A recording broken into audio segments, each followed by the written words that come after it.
સમાચારોમાં આગળ વધીએ તો કૃષિ વિભાગના કેબિનેટ મંત્રી જીતુ વાઘાણીએ ભાવનગરમાં નારી વંદન અધિનિયમ અંગે પ્રેસ કોન્ફરન્સ કરી, જેમાં પ્રધાનમંત્રી નરેન્દ્ર મોદીએ નારી વંદન અધિનિયમને ભારતમાં મહિલા સશક્તિકરણ તરફનો ઐતિહાસિક પગલું ગણાવ્યું। તેમણે કહ્યું કે આ કાયદો દેશની રાજનીતિમાં મહિલાઓની ભાગીદારીને મજબૂત બનાવશે અને તેમને નિર્ણય લેવાની પ્રક્રિયામાં વધુ તકો આપશે। પીએમ મોદીના જણાવ્યા મુજબ આ અધિનિયમ માત્ર આરક્ષણ નથી, પરંતુ નારી શક્તિને સન્માન અને સમાન તક આપવાનો સંકલ્પ છે।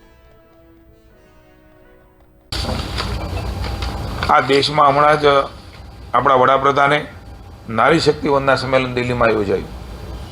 મારા આપનું સમગ્ર રાજ્યની મહિલાઓનું અને સમગ્ર સમાજ વ્યવસ્થામાં રહેતા સૌનું થોડું ધ્યાન દોરવું છે।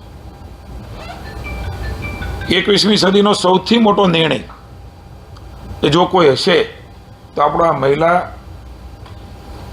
શક્તિ વંદન અધિનિયમનો કાયદો હશે। એક મહત્વનો નિર્ણય નારી શક્તિને સમર્પિત કરવાનો ભાવ સાથે સમગ્ર દેશનું સંસદ એ એમાં ભાગીદાર બનવાનું છે।